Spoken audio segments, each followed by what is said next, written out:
안녕하세요. 이현상입니다. 오래간만에 뵙습니다, 여러분들. 그동안 굉장히 오랜만에 뵙는 것 같아가지고요. 궁금해 하셨을 수도 있을 것 같았어요, 여러분들이. 얘 죽었나? 네. 자, 멀쩡히 살아가지고 다시 왔는데요. 이번 주 월요일 야간 반상회 진행을 하려고 그랬었는데, 개인 사정이 있고, 제가 오랫동안 격리되다 보니까, 네. 이제 다시 제자리로 왔습니다. 자, 오늘 3월 30일 이제 수요일 장 마감 후에 정리를 좀 드리도록 할 텐데요. 오늘 말씀드릴 내용은 저희가 이제 3월 초에 이제 그런 얘기 들었습니다. 러시아하고 우크라이나 전쟁이 좀 장기화될 가능성이 굉장히 많다. 하지만 저희는 그렇게 보지 않는다라고 그랬죠. 제가 반상회 통해서도 여러분들한테 어떤 형태로든 3월 말, 아주 개인적인 느낌은 3월 말이면 전쟁이 어떤 종전으로 가는 그런 시그널이 나오지 않을까. 거기서 여러분들에게 얘기 드리는 거는 아무것도 진짜 1도 얻은 게 없는 푸틴이 어떤 출구를 만들 것이냐. 푸틴에게 쉽게 말하면 어떤 출구 전략을 만들어 줄 것이냐.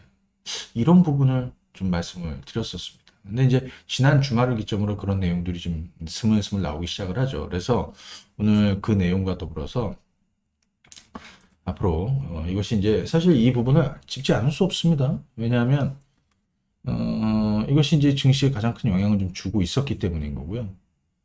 올해 상반기 시장에서도 상당히 중요한. 그래서 얼마 전에 제가 이제 이것이 이제 어떤 분기점이 만들어지는 뭐 그런 시점이 됐다라는 얘기를 좀 드렸습니다. 그래서 제 유튜브 영상에서도 분기점 얘기를 좀 드렸었어요. 그 영상을 한번 보시게 되면 잠깐 보실래요?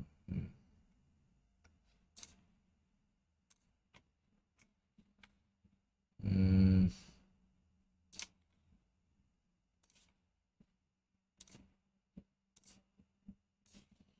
자, 그리고 요거예요. 네. 자, 12일 전이었죠. 제가 격리를 거의 한 12일, 13일 정도 돼 있었기 때문에, 예. 12일 전에 위험 리스크가 완화되고 증시 중요한 변곡점이 생겼다. 그죠? 그 얘기를 드렸습니다. 그죠? 그때서부터 이제 스물스물 좀 변화가 좀 있었다라고 개인적으로 생각이 들고, 그 다음에 이제 이 우크라이나 문제는, 자, 이렇게 한번 보실까요? 자, 미국 증시 한번 보겠습니다. 오늘 이 부분과 더불어서 앞으로 어떻게 될 것이냐. 그리고 오늘 저희가 주목해 봐야 될 종목군들, 오늘 어떤 종목군들이 있었느냐. 그것도 같이 좀 말씀드리겠습니다. 뭐 미국 주식 포함해서 몇 가지 좀 보도록 하겠습니다. 자, 어, 영상 보시는 분들 또 좋아요 부탁드리겠습니다. 네, 오랜만에 왔으니까요. 네.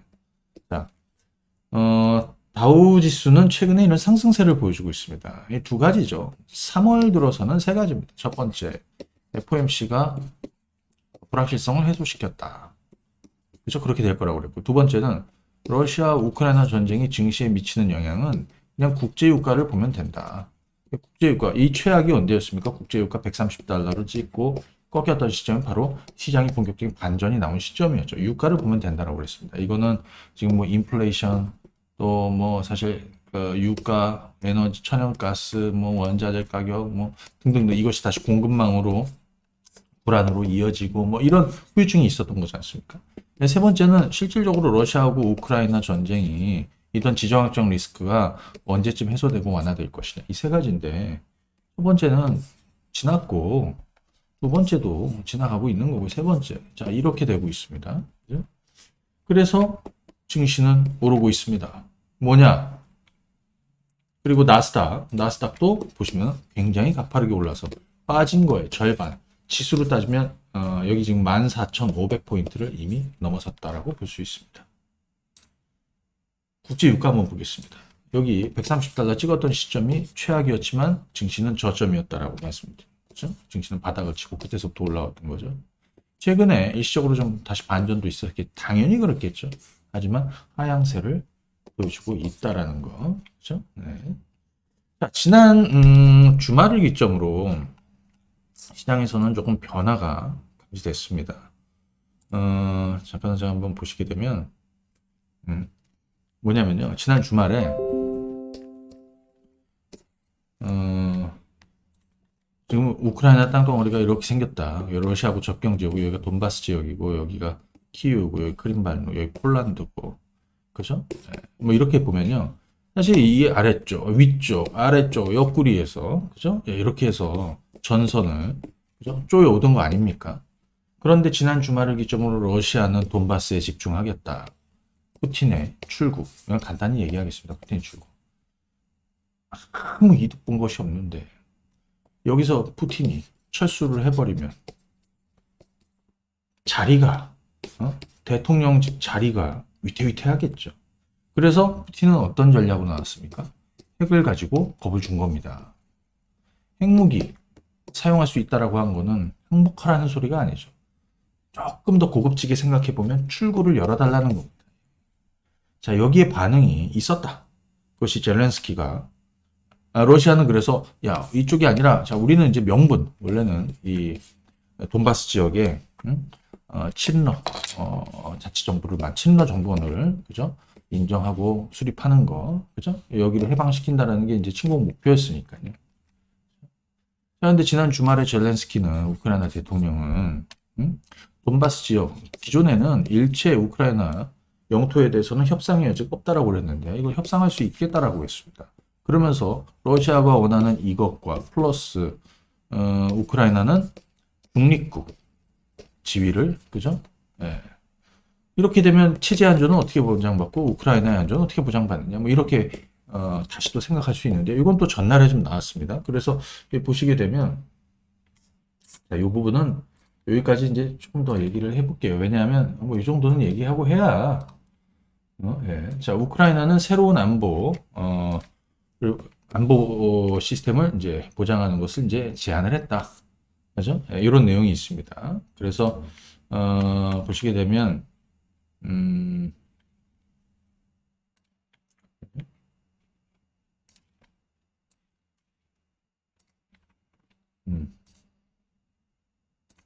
자, 기본적으로 이제 새로운 체제 안전 보장. 그런데 러시아는 이것이 협상이 건설적이었다라고 이제 평가를 했습니다. 여기에 바이든 대통령은 러시아의 철수를 지켜보고 기대하고 있다. 기대하고 지켜보겠다라고 했습니다. 그러니까 이 부분은 악재가 사실상 좀 완화 해소되고 있다. 그래서 우리가 당초 예상했던 3월이면 그죠? 네, 반전이 좀 나올 수도 있는 건 좀 기대할 수 있겠다. 자, 그러면 여기서 이제 좀 한번 보도록 하겠습니다. 미국 주식들 중에서는요, 뭐 사실 뭐 빅테크 주식들도 뭐 또 반도체 이런 쪽도 좀 살아났지만, 저 개인적으로는 전기차주들이 좀 특징적이었다. 테슬라는 주식 두 번째 주식 분할을 하겠다라 주가가 급등을 했습니다. 자, 미국 시장에서 기술주들이 살아나고 나스닥이 살아나고 이런 분위기가 만들어지지 않습니까? 원래는 당초에 이러면 전기차 쪽에서도 뭐 테슬라도 그렇지만 여기 테슬라, 루시드, 리비안 이런 애들은 한 덩어리고요. 전통적으로 내연기관에서 전기차로 하는 포워드나 GM은 또 한 덩어리예요. 예를 들어서 루시드 같은 것도 최근에 다시 이렇게 좀 올라오고 있습니다. 저는 이제 주가 오를 거라고 보입니다. 이건 리비안인데요. 리비안도 올라서고 있습니다. 포워드도 그죠? 자, 옆으로 있다가 지금은 그죠? 올라서고 있습니다. 네. 자, 그다음에 이제 또 뭐가 있냐면요. 메타버스 관련한 종목군들도 로블록스 같은 애들도 뭐 이런 식으로 해서 올라올 것 같고요. 어도비,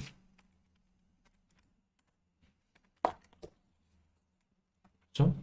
유니티 C 소프트웨어, 그죠? 뭐 세일스포스닷컴, 또 메타 플랫폼. 뭐 애플하고 구글은 뭐 견조한데 사실 거기서 빛을 못 봤던 그 그늘에 가려서 메타 플랫폼 페이스북은 완전 주가가 $200 아래로 뭐 폭망을 했었지 않습니까? 하지만 여기 저점이다. 예. 하고 있습니다. 여기에 항공 여행주들도 좋습니다. 그죠?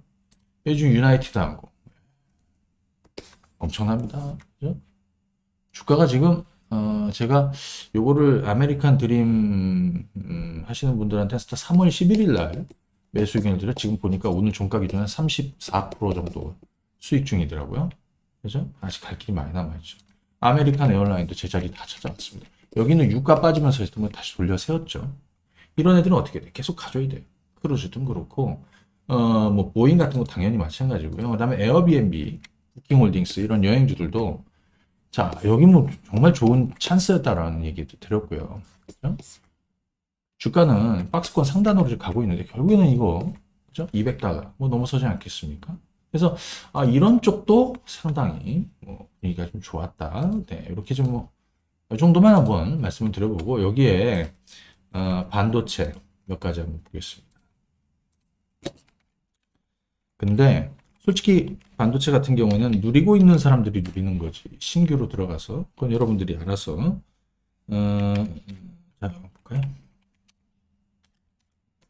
자 이건 엔비디아입니다. 사실 제가 지난번에 이렇게 시장이 급락할 때 이런 자리 그랬습니다. 이렇게 급락을 하면 이런 거 그냥 받아치는 거라고. 또 올라오면 좀 파는 거고, 그죠? 이쪽은 이렇게 보는 게 좋겠다라고. 특히 반도체 같은 경우, 그죠? 예. 자, NXPI. 자, 이런 것도 마찬가지. 자, 이렇게 급락하면 받아치는 거라고. 자, 그런 말씀을 좀 드렸습니다. 자, 국내로 한번 가보겠습니다. 야, 근데 우리 시장은 정말 좀 지지부진하죠. 그죠? 예. 자, 여기 오늘 환율도 한번 보겠습니다. 환율 보시면은 여기 1244원 넘어섰다가 고점 만들고 빠졌습니다. 하향 안전세 보일 가능성이 높다라고 저 개인적으로 생각합니다. 네. 전쟁 끝나면 좀 더 안정이 좀 될 것이다 이렇게 보여지고요. 다만 이제 국내 증시 코스피는 여러분들이 보실 때 정말 더디다. 자 일단 삼성전자하고요. 여기 보시게 되면 지금 이제 수급 박스로 보면 시가총액 상위 코스피 상위 종목입니다. 삼성전자가 지금 410조 정도 되고요. LG 에너지솔루션가 100조 정도 되고 SK하이닉스가 88조 정도 됩니다. 그죠? 이 삼성전자하고 LG 에너지솔루션 주가가 뻥뻥 터져주지 않는 이상 이 코스피는 조금 막히는 분위기다. 그죠? 그러니까 지수는 좀 막히는 쪽으로 보고, 그죠? 지수는 좀 막히는 쪽으로 보고, 그죠? 지수는 좀 막히는 쪽으로 보고, 종목 장세로 가는 것이 맞다. 그죠? 네. 자, 그럼 이제 한번 보시자고요. 수급 박스로도 보고 또 개별적으로도 한번 보겠습니다. 오늘 이 수급 박스에서 코스피 시총 상위 종목군들 중에서 그래, 야, 돈 들어오는 수급이 들어왔던 애들은 뭐야? 한번 보겠습니다. 양은 블록을 한번 보겠습니다. 이거는 특히 매수 주체들이 여러 개인 투자들도 있고 외국 기관계, 투신, 연기금, 증권, 보험 뭐 등등등등 있는데 저희가 핵심 주체들 가중치를 좀 많이 두고 해가지고 제가 이렇게 블록을 쌓아놓은 겁니다. 특허를 가지고 있는 것이죠. 그죠? 네, 저만 가지고 있는 특허죠. 이 양은 물론 삼성전자는 약한 매도가 나왔다. LG에너지도 약한 매도가 나왔다. 물론 연기금 꾸준히 사더라고요. 보면 삼성바이오로직스가 수급이 좋았고요. 그다음 현대차 라인은 당연히 오늘 주목봐야 됩니다. 현대차하고 기아차. 그죠? 여러분들 현대차 한번 보실래요? 자, 이거 현대차입니다. 현대차하고 뭐 현대 뭐 특히 현대위아 이런 애들은 왜 빠졌습니까? 기아가 사실 러시아 우크라이나 전쟁 이 이슈로 악재가 됐습니다. 하지만 최근에 이거는 받아치는 거라고 여기서 이 주식을 뭐 털고 손해를 보고 판다? 그건 뭐 말도 안 되는 거라는 얘기 드렸어요. 격리되기 전에도 현대차 업주들 얘기를 했습니다. 이게 현대차고요. 이거 현대위아입니다. 오늘 5% 오르다가 좀 밀렸는데 이런 거 무시하고 지금은 끌고 가야 되겠죠. 자, 삼성 SDI가 만점이었습니다. 삼성 SDI. 자, 삼성 SDI 한번 보도록 할게요. 삼성 SDI 최근에 주가가 반전이 좀 나오고 있는 중입니다. 그 다음에 쭉 보면은 셀트리온. 자, 오늘 주가는 한 2% 올랐지만 수급은 좋다는 거고요. 그죠? 그 다음에 여기 좀 눈에 띄는 게 이제 카카오페이하고 LG전자는 12만원대 잘 유지하고 있고요. 카카오페이 한번 보겠습니다. 이게 카카오페이입니다. 주가가. 자, 여기 25만원대 고점 만들고 쭉 빠졌다가 자, 뭔가 기술적으로는 머리를 들고 있는 중입니다. 오늘 카카오페이의 수급을 한번 보겠습니다. 자, 여기 수급 동향 한번 보시도록 할 텐데 수급 동향 보시면 특히 중요한 거는 개인 투자들이 12만 주 오늘 뺏겼고요. 외국인들 한 10만 주 샀네요. 기관 투자자들도 연기금까지 오늘 모두 다 매수가 지금 붙어 있습니다. 뭐 카카오페이, 카카오뱅크도 마찬가지죠. 자, 이런 특징주들이 오늘 거래소의 시가총액 상위 종목군들 중에 좀 있었다. 자, 이렇게 한번 보시면 되겠고요. 자, 그 다음에 좀 특징주 한번 보도록 하겠습니다. 엔터주. 자, 제가 한 약속은 일단 한 종목, 두 종목 천천히 엔터주는 자, 지난번에 이렇게 급락했을 때는 매수해야 된다고 했습니다. 여기서 이걸 쫓아가면서 매도하면 정말 나뭇가지 위에 앉아있는 개미가 되는 것이다. 그냥 훌훌 털어버리면 나뭇가지로 그냥 툭툭 털면 떨어져 나가는 그렇게 하면 안 된다고 그랬죠. 이거는 받아쳐서 사야 되는 거다. 추가를 하든지 뭐라든. 근데 여기서 이 주식을 사서 단타 치고 끝나고 반등 나 기술적 반등 뭐 이렇게 하락 추세니까 반등 나오면 팔고 끝내야 된다. 이런 게 아니라 애시당초 JYP를 뭐라고 그랬습니까? Y젠터를 뭐라고 했습니까? 전고점을 뚫는 그림을 그리고 가야 된다. 지금 수급도 굉장히 좋은 상황입니다. 자, 예를 들어서 말이죠. 우리 수급 박스로 한번 보시게 되면 여기 보시면은 거래량이 있지 않습니까? 거래량으로 보지 못하는 양은 물론 여기는 매도가 엄청나게 많았다는 거예요. 물론 한 칸, 두 칸, 빨간 거 한 칸, 두 칸은 의미가 없습니다. 자, 여기 뭉태기로 돈이 들어왔고 그게 계속 쌓여 있는 것이죠. 여기도 들어왔고요. 요거 일시적으로 하루 빠지고 이런 거는 뭐 문제 없고요. 자, 전체적으로는 계속 쌓여서 있습니다. 오늘 같은 경우에도 그죠? 보시면 개인 투자자들이 14만 주를 뺏겼고 외국인 기관 투자자들부터 해가지고 그죠? 투진 연기금 모두 다 순매수입니다. 지금 현재 시가총액이 2조 정도 되는데요. 여기 실적 추정치 한번 보도록 하겠습니다. 그죠? 작년에 연간 영업이익 21년도에 500 그나마 엔터줄 중에서 상당히 견조했던 것이죠. 그죠? 하지만 올해는 한 800억 이상 보는데 아마 그 이상 된 주가는 지금 코로나 이후를 보고 있는 것이죠. JYP 수익률 굉장히 좋습니다. YG엔터 오늘 약간의 물량은 좀 나오긴 했지만 역시 이 종목도 여기 매수 의견 드리면서 정고점 뚫는 그림으로 가자라고 그랬습니다. SM도 뭐 뚫을 것 같고요. 그 다음 마지막 하이브. 자, 여긴 사야 된다고 그랬죠. 물론 SM, JYP, YGN 얘네들 대비해서 하이브는 좀 더뎌요. 그죠? 예, 더뎌요. 하지만 최소한 35만 원 이상은 가봐야 된다. 엔터주. 아직 엔터주는 한 주도 털지 않았습니다. 여러분들도 차근히 보시고요. 그 다음에 오늘 좀 눈에 띄는 것도 한번 좀 보겠습니다. 우리 그 미국 시장에서 항공주나 여행 이렇게 다 좋았지 않습니까? 격리되어 있는 과정에서 하나투어가 유상증자 발표 공시가 있었더라고요. 여러분도 어떻게 하셨습니까?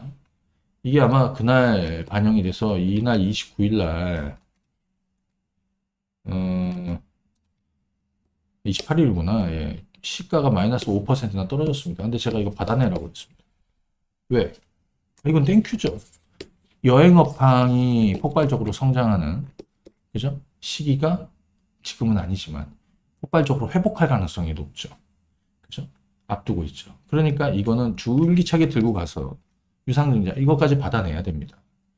여기에 새 정부에 대한 기대감 중에 하나는 역시 뭐 일본과의 뭐 그죠? 예, 어떤 형태로든 그죠? 예전에 이제 일본 비중이 많았었는데 또 일본에서 반도체 소재 규제하면서 또 우리 이제 그러니까 불매 운동 하면서 뭐 그때 분위기 안 좋아서 하나투어 급락했던 게 여기에요. 그죠? 그러니까 10만 원 이상 가야 된다는 얘기예요.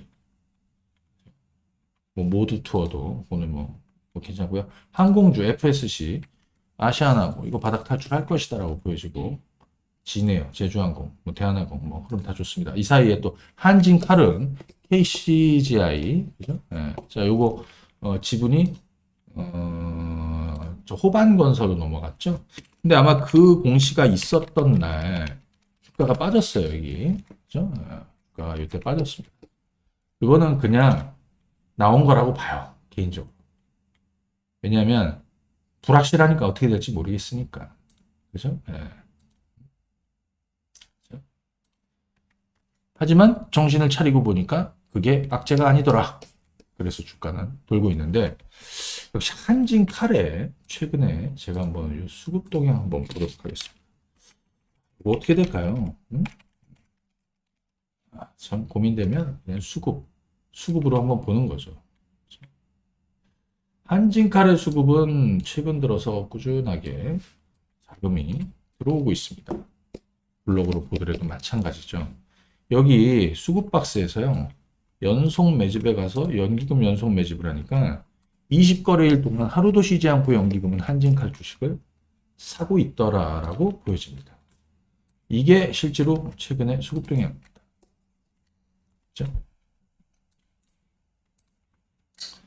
7만 원 이상 한번 기대를 해보고 보겠습니다. 자, 그 다음에 또 오늘 좀 볼게 HDC 현대산업개발입니다. 저희가 건설주를 작년부터 해가지고 삼성 엔지니어링으로 엄청나게 큰 성과를 냈습니다. 그죠? 삼성 엔지니어링. 삼성 엔지니어링 얼마대 했습니까? 12,000원대인가? 지금은 26,000원입니다. 현대건설. 역시 성과를 크게 냈고, 최근에 이 바닥점은 또 다시 매수 포인트로 들여서 지금은 이제 가져가면 돼요. 근데 HDC 현대산업개발은 자, 빠졌습니다. 자, 보시죠. HDC 현대산업개발은 이렇게 됐어요. 자, 여기 한번 보겠습니다. 자, 기사를 좀 같이 한번 보여드리겠습니다. 그 확동 철거 있었지 않습니까? 그죠? 활동 철거 중에 붕괴 사고가 있었잖아요. 그죠? 8개월 영업정지 맞았다. 8개월. 이게 악재냐? 악재가 아니라고 그랬죠. 건설업 등록 말소? 이거는 좀 어려운 얘기예요. 한국에서는 어렵죠. 왜? 소송전으로 갈 거니까. 그죠? 예. 그리고 굉장히 오랜 시간 걸립니다. 그래서 제가 뭐라고 했냐면 영업정지 될 가능성이 높다.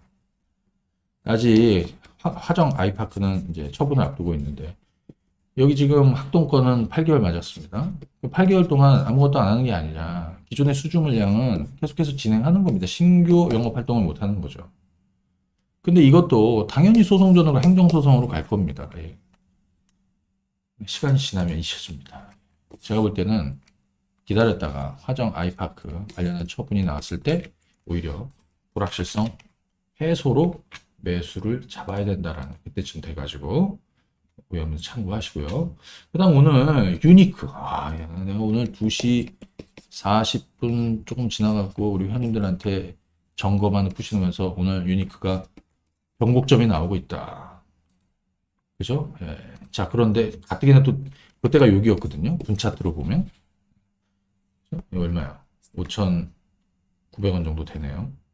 오늘 종가는 7,400원대로 끝났습니다. 30% 상한가를 갔습니다. 자, 이유는 뭐냐? 수소. 자, 한번 보도록 하겠습니다. 네.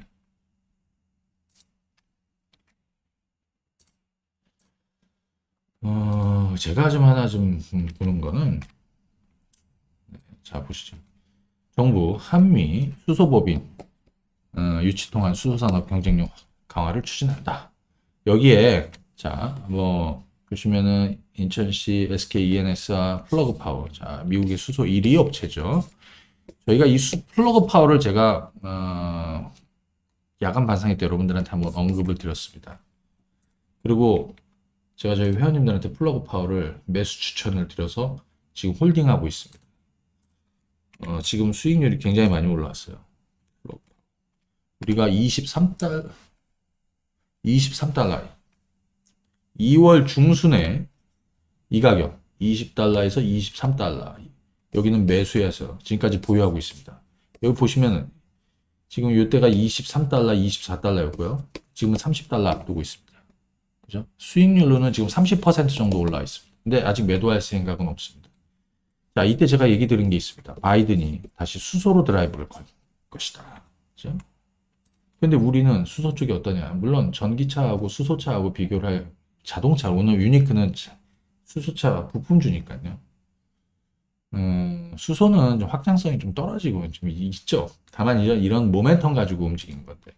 어찌됐든 수소 쪽에서 플러그 파워는 2020년 5달러 있던 애가 75달러까지 폭등을 했습니다.